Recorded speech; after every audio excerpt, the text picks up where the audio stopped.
요즘 아이들을 보면 무섭게 자란다는 말을 실감하게 됩니다. 기성세대와는 다르게 좋은 생활 환경에서 잘 먹고 자라서 그런지 일반적으로 아이들의 신체 발육 속도가 훨씬 빨라져 어린 나이에도 성숙한 외모를 가진 아이들이 크게 늘고 있는데요. 그러나 내 아이가 또래에 비해 성장이 빠르다면 반드시 점검해봐야 할 것이 있습니다. 바로 키의 성장까지 막아버리는 성조숙증인데요. 오늘 이 시간에는 2차 성징이 빠르게 나타나는 성조숙증의 한방적 치료법에 대해 자세히 알아봅니다. 안녕하세요, 김은입니다. 최근 성조숙증에 대한 관심이 크게 늘고 있는데요. 보건복지부의 발표에 따르면 2009년부터 2013년 사이에 성조숙증 아이들이 3배 이상 늘었다고 합니다. 이 성조숙증은 또래마다 2차 성징이 빠르게 나타나면서 오히려 성장판은 빨리 닫히게 되고 또 성인이 되어서는 건강상의 문제를 가져올 수 있다고 하는데요. 그래서 오늘은 이 성조숙증의 한방적 치료에 대해 백한의원의 백지성 원장님 모시고 자세히 알아보겠습니다. 원장님 안녕하세요. 안녕하세요. 네, 원장님, 최근 몇 년 사이에 성조숙증 아동이 크게 늘고 있다는 보도가 많이 나오고 있는데요. 이 성조숙증은 어떤 질병인가요? 네, 성조숙증이라는 말에서 알 수 있듯이 말 그대로 사춘기 현상이 어린 나이에 빨리 나타나는 것을 말합니다. 보통 사춘기 현상은 음모가 나오고 여자아이의 경우 유방이 발달하고 남자아이의 경우는 고환이 커지는 것 등을 말합니다. 이런 사춘기 현상이 여자아이의 경우 8세 이전, 남자아이의 경우 9세 이전에 나타나는 것을 성조숙증이라고 말합니다. 한의학적으로 성조숙증은 예전에는 질병으로 보지 않았습니다. 그래서 특별한 진단법이나 이 문제를 해결해야 하는 것으로 보지 않았지만 최근 초등학교 저학년의 여학생들에게서 생리가 빨리 나오고 남자의 경우 수염이 생기는 등 어른이 되는 과정이 지나치게 빨리 나타나면서 성장이 빨리 멈추기 때문에 주목받고 있는 증상입니다.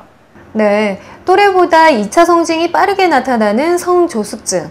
그렇다면 이 원인을 어디에서 찾아볼 수가 있을까요? 서양의학적으로는 시상하부, 뇌화수체와 성선 호르몬이 활성화되어서 어른이 빨리 되어버리는 것을 원인으로 보고 있습니다. 통계적으로 여자아이들에게서는 나쁜 원인 질환 없이 성조숙증이 발생하는 특발성이 80%로 가장 많고 난소 종양이 원인이 된 경우가 15%, 대뇌에 문제가 있는 경우가 5% 정도를 차지한다고 합니다. 반면 남자아이의 경우 나쁜 원인 질환이 없는 특발성이 50%, 대뇌 자체에 병소가 있는 경우가 20%, 부신 피질 과형성 혹은 종양이 25%, 고환 종양이 5% 등의 분포를 보인다고 합니다. 여기서 주목해야 할 점은 특발성, 즉 원인을 모르는 경우가 상당히 많은 부분을 차지하고 있다는 점입니다. 또한 그의 원인들로 밝혀진 뇌의 문제나 난소, 고환의 종양이 원인이라고 하는 것들도 한 번 더 왜 난소와 고환에 종양이 생겼을까 질문을 해보면 정확한 원인을 찾기 힘들다는 것입니다. 이런 내분비 계통의 질환을 한의학적으로는 담음, 즉 음식과 물이 노폐물이 되어버린 독소 물질로 인해서 생기는 질환일 확률이 높습니다. 오늘은 성선 호르몬이 왜 빨리 활성화되는지 한의학적으로는 그 원인을 어떻게 보고 치료하고 있는지를 설명드리고자 합니다. 네, 이 성조숙증의 원인은 특발성, 즉 원인을 모르는 것이 대부분이라고 말씀을 하셨는데요. 한의학적으로는 그 원인을 어떻게 바라보고 있는지 좀 더 자세한 설명이 필요할 것 같습니다. 설명을 좀 해주시죠. 네, 그 원인을 한의학적으로 설명하면 음식이 몸에 들어오면 소화가 되고 영양이 흡수되어서 몸에서 사용되고 나머지는 대변, 소변, 땀으로 모두 배출되어야 합니다. 그런데 영양은 들어오는데 몸에서 사용이 되지 못하거나 소화 자체가 안 된다면 이것이 몸에 독이 됩니다.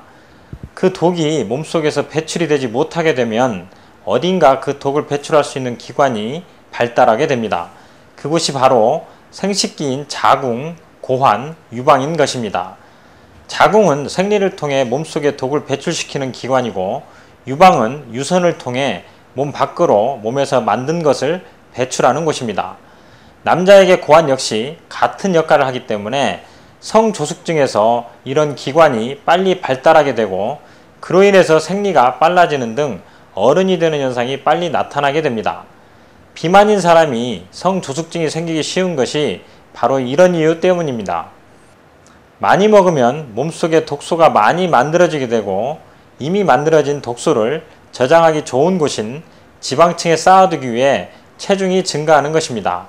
또한 계속 독소가 들어오면 더 이상 독소를 저장할 수 없기 때문에 독을 배출하는 기관인 자궁과 유방이 발달하게 되는 것입니다. 독소가 몸속에 머무르면 오장육부가 위험해지기 때문에 가장 안전한 장소에 저장해 두거나 몸 밖으로 배출시키려는 노력이 생기는 것은 당연한 현상입니다. 이렇게 배출하려는 노력으로 땀이 나거나 설사를 하거나 소변을 보거나 심하면 구토를 하기도 하는 것입니다. 비염으로 인한 콧물도 일종의 배출 노력이라고 볼 수 있습니다. 한의학에서는 여성의 생리, 즉 월경을 경수라고 했습니다. 즉 물줄기라는 뜻입니다. 음식과 물의 노폐물을 배출하는 통로라는 뜻입니다. 그래서 성조숙증은 비만과도 연관이 많다고 알려져 있습니다. 비만인 여성들은 빨리 월경을 통해 노폐물을 제거하려는 노력이 강해져서 성조숙증도 생기고 월경을 통해 몸속의 독을 배출시켜야 하기 때문에 임신이 잘 안되게 됩니다. 임신이 되더라도 월경을 못하는 시기가 길어져서 몸속에 독이 배출되지 못하므로 토하려고 구역질을 하게 되는 입덧이 생기거나 임신 말기에 고혈압, 단백뇨, 부종이 동반되는 임신 중독증이 생길 수 있습니다. 네, 그렇군요. 이 성조숙증이 성인이 되어서 임신에 어려움을 겪을 수 있는 원인으로까지 이어질 수 있다고 하니까 우리 부모님들이 꼭 알아야 될 질병이 아닐까 하는 생각이 들거든요. 이 성조숙증의 진단은 어떻게 이루어지나요? 서양의학적으로는 호르몬 검사를 시행한다고 합니다. 하지만 특발성이 여성의 경우 80%, 남성의 50%라고 하니 거의 반 이상이 원인을 찾지 못하고 있고 나머지도 종양이 원인이라서 종양에 대한 검사를 시행하고 있다고 합니다. 한의학적으로는 몸속에 병독의 위치가 자궁으로 그 병독을 배출시키려는 노력을 하게 되는 곳, 즉 자궁으로 독이 가려고 하는 곳에 병독이 자리 잡고 있는지를 정확하게 진단하는 것이 중요합니다. 횡경막 근처에 몸에 독소가 축적되는 경향이 있는 어린이는 모두 성조숙증이 나타날 수 있음을 의심하셔야 합니다. 횡경막 근처에서 가슴과 옆구리에 병독이 축적되어 있으면 가슴과 옆구리가 답답하고 열이 오르락 내리락 하면 성조숙증이 있을 수 있습니다. 여기에 독소가 축적되는 것을 2000년 전부터 자궁질환과 연관시켰던 것입니다. 여기에 독을 배출시키기 위해 자궁이 노력하게 된다는 뜻입니다. 병독의 위치를 보여주는 그림을 보시면서 설명하겠습니다. 1번 그림은 2, 3, 4번 그림과 동시에 나타납니다. 1, 2번 그림의 경우 잘 먹는데 윗배가 빵빵해지고 가스가 차면서 대변이 시원치 않고 다리에 쥐가 잘 나거나 어깨가 굉장히 많이 뭉쳐있는 경우가 많고 1, 3번 그림의 경우 소화가 잘 안돼서 밥을 잘 안 먹고 우울증처럼 말하기 싫어하고 가끔씩 어지럽고 메스꺼우며 입이 쓰고 모간이 건조해져서 물을 약간씩만 축이는 증상이 더 많이 나타나고 1, 4번 그림의 경우 앞서 설명한 내용에 마음이 괴롭고 놀라면서 갈증을 느끼고 꿈을 꾸고 깊은 잠을 못 자고 가슴이 벌렁거리는 증상이 나타나는 경우가 많습니다. 서양의학이 엄청난 발전을 함에도 불구하고 한의원이 있는 이유는 보약 때문이 아니라 담음과 어혈을 진단하는 의학이 한의학밖에 없기 때문입니다. 많은 난치성 만성질환은 담음이 90% 정도, 어혈이 10% 정도 원인으로 작용하고 있습니다. 성조숙증도 몸속에 담음과 어혈을 배출하지 못해서 성선이 활성화되어 버린 것입니다. 따라서 한의원에서 담음과 어혈, 즉 병독이 어디에서부터 축적되기 시작했는지 그 병의 뿌리를 찾아서 처방을 구하고 그 처방으로 담음과 어혈을 몸 밖으로 배출시켜서 성선의 조기 활성화를 막아주는 치료를 하면 근본적인 원인이 제거될 수 있습니다. 네, 진단법에 대해서 설명을 해주셨는데요. 그러면 우리 아이가 성조숙증인지 아닌지 부모님들이 쉽게 판단할 수 있는 자가진단법 같은 건 없을까요? 아주 어린 아이라도 다음의 증상이 나타나면 성조숙증을 의심할 수 있습니다. 지나치게 많이 먹거나 잘 안 먹으면서 우울하거나 말을 잘하지 않는 어린이, 비만이거나 살이 찐 상태로 행동이 느리고 땀을 많이 흘리면서 감기에 잘 걸리는 어린이, 식사 후에 횡격막 근처와 옆구리, 윗배가 볼록하게 튀어나오면서 튀어나온 부분을 압박받는 것을 싫어하는 어린이, 한숨을 자주 쉬는 어린이, 비만인데 한 번씩 어지럽다고 하는 어린이, 쉽게 열이 나고 땀이 나면서 덥고 쉽게 추워진다고 하는 어린이, 가끔 메스껍다고 하는 어린이, 속옷에 분비물이 많이 묻어나오는 어린이, 비만이면서 지나치게 겁이 많은 어린이, 잠을 깊이 못 자면서 잘 놀라는 어린이, 이런 현상이 여러 개 동시에 나타나면 한의사의 진단을 받아보시는 것이 좋습니다. 네, 2차 성징이 빠르게 나타나면서 성장판이 일찍 닫혀 결국에는 키의 성장을 막아버리고 또 뿐만 아니라 조기에 폐경을 올 수 있게 만드는 원인이 되기 때문에 무엇보다도 치료가 시급할 것 같다라는 생각이 들거든요. 치료법에 관해서 설명 부탁드리겠습니다. 성조숙증은 비만과 연관이 많이 됩니다. 따라서 생활 습관을 건강하게 바꾸는 것이 무엇보다 중요합니다. 원인 질환이 있는 경우에는 원인 질환 치료가 가장 중요합니다. 병원에서는 일반적으로 가장 흔한 원인인 특발성 성조숙증의 경우에는 모든 아이들을 치료하는 것이 아니라 성인 키가 작을 것으로 예상되는 경우, 빠르게 진행하는 경우, 심리적인 문제를 일으킬 것 같은 경우에 치료를 한다고 하고, 성선 자극, 호르몬 분비, 호르몬 유사체를 28일 간격으로 피하 또는 근육 주사하면 키 크는 속도가 줄어들고 여아에서는 유방이 작아지고 월경이 사라질 수 있으며 남아에서는 고환의 크기가 감소하고 음경 발기나 자유행위, 공격적인 행동이 줄어들게 만든다고 합니다. 하지만 성장 저하가 걱정되면 성장 호르몬을 같이 투여한다고 합니다. 한의원에서는 병독의 위치에 따라 처방이 결정되는데 그 처방으로 병독을 땀, 소변, 대변으로 배출시켜서 성선 호르몬이 활성화되지 않도록 막아주는 치료를 하고 있습니다. 네, 그렇다면 성조숙증을 진단하고 치료할 수 있는 적당한 시기가 따로 있나요? 네, 빠르면 빠를수록 좋을 수 있으나 어릴수록 정확한 원인과 처방을 구하기 어려우므로 신중해야 합니다. 예전에도 방송을 통해 말씀드렸지만 그 지역에서 가장 명의가 소아치료를 해야 한다고 생각합니다. 소아치료는 무엇보다 정확한 처방을 하는 것이 중요합니다. 소아 처방을 잘하는 사람이 어른 처방을 구하지 못한다는 것은 한의학적으로 이해하기 힘든 일입니다. 어른들의 처방을 잘 구하는 사람이 소아 치료도 잘할 수 있도록 되어 있는 것이 기본입니다. 아기들은 표현 능력이 부족한 경우가 많기 때문에 정확한 처방을 찾기 어려울 때가 많으므로 주의해야 합니다. 또한 잠깐의 한약 복용으로 성조숙증을 예방하고 치료할 수 있기도 하지만 꾸준한 한약 복용이 필요할 때가 많습니다. 병원에서도 장시간 호르몬 치료를 하는 경우가 많고 성조숙증을 억제하기 위해 성장 속도를 줄이는 경우가 있어서 성장 저하를 우려해서 성장 호르몬까지 병행하는 경우도 있다고 하니 시간과 노력이 많이 필요한 질환입니다. 네, 그런데 앞서 원장님께서 잠시 언급을 하시기는 하셨지만 우리 부모님이 꼭 짚고 넘어가야 될 부분 중에 하나가 이 성조숙증과 조기 폐경과의 연관성이 아닐까 하는 생각이 듭니다. 자세하게 설명을 좀 부탁드릴게요. 성조숙증은 조기 폐경과 밀접한 연관이 있습니다. 일생에서 생리를 하는 횟수는 개인마다 다르지만 한 사람이 할 수 있는 생리 횟수는 거의 정해져 있다고 봅니다. 그러니 당연히 조기에 생리를 시작하니 조기에 폐경이 될 확률이 높습니다. 조기 폐경이 문제가 되는 것은 폐경기 이후에 비만이나 각종 질환이 급격히 늘어나기 때문입니다. 폐경기 이후에 여성의 경우 상체만 커지는 비만이 생기시는 분들이 많습니다. 이것이 바로 자궁이 얼마나 노폐물을 많이 제거하고 있는지를 보여주는 증거입니다. 상체 비만은 하체 관절 질환 및 여러 가지 질병을 만드는 원인이 되므로 어려서의 건강관리가 노년기의 삶을 결정할 수 있으므로 많은 노력이 필요한 것입니다.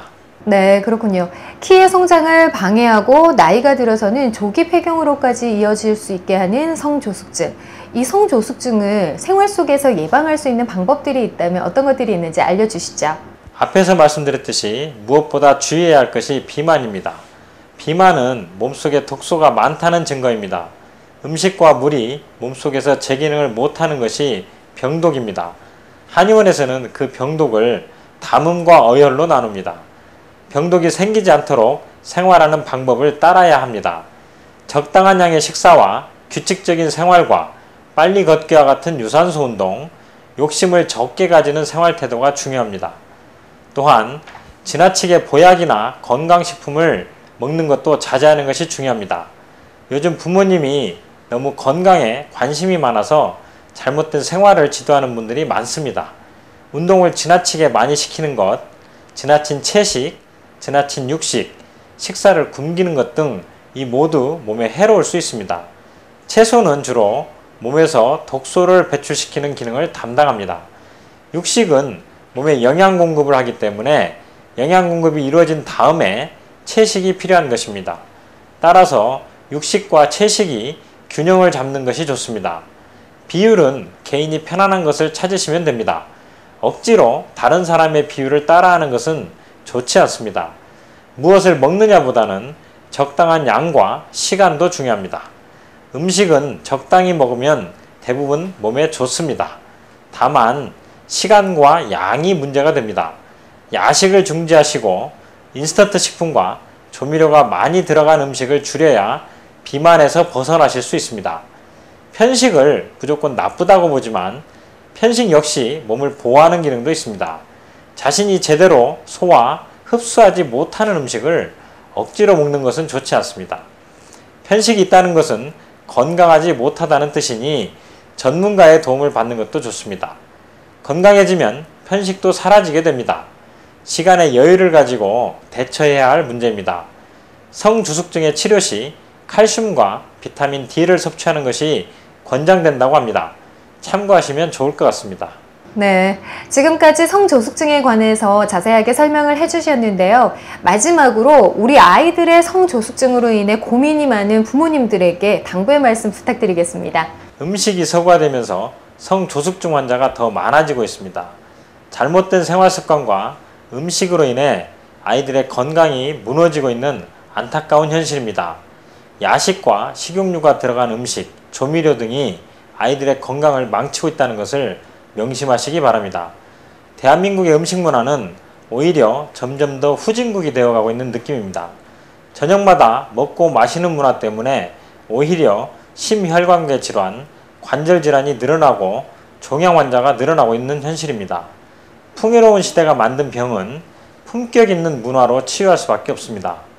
음식을 만든 사람들은 맛보다도 건강을 생각해야 하고 먹는 이들은 자제와 여유가 필요한 것입니다. 우리 몸은 하나로 연결되어 있습니다. 몸에 독소가 축적되면 빼려고 노력하게 됩니다. 독소 축적을 막는 것이 가장 최선이고 독소가 있으면 배출시키는 것이 차선책입니다. 독소를 배출시키기 위해서 성조숙증이 생긴다는 사실을 명심하셔야 합니다. 성조숙증을 예방하고 치료하기 위해서는 가정에서는 독소가 만들어지지 않도록 적절한 생활 습관을 지키고 병원에서는 이미 만들어진 독소를 배출시켜서 건강하게 만들기 위해서 최선을 다하는 노력이 요구되는 질병입니다. 성조숙증을 예방하고 치료해서 어린이들의 건강과 행복을 지켜주도록 어른들이 노력해야 할 때입니다. 네, 잘 알겠습니다. 오늘은 백한의원의 백지성 원장님을 모시고 성조숙증의 한방적 치료에 관해 자세히 알아봤습니다. 원장님, 오늘 도움 말씀 주셔서 고맙습니다. 고맙습니다. 성조숙증은 여아는 8세, 남아는 9세 이전에 2차 성징이 나타나고 사춘기가 시작되는 증상을 말하는데요. 성장판을 빨리 다치게 만드는 이 성조숙증을 예방하기 위해서는 건강한 식습관과 운동을 통해 체중을 관리하고 또 환경 호르몬에 노출되기 쉬운 인스턴트 식품을 피하는 것이 도움이 된다고 하니까 생활 속에서 실천하시기 바랍니다. 오늘은 여기까지고요. 저희는 다음 시간 더 유익한 정보로 찾아뵙겠습니다. 함께해 주신 여러분 고맙습니다.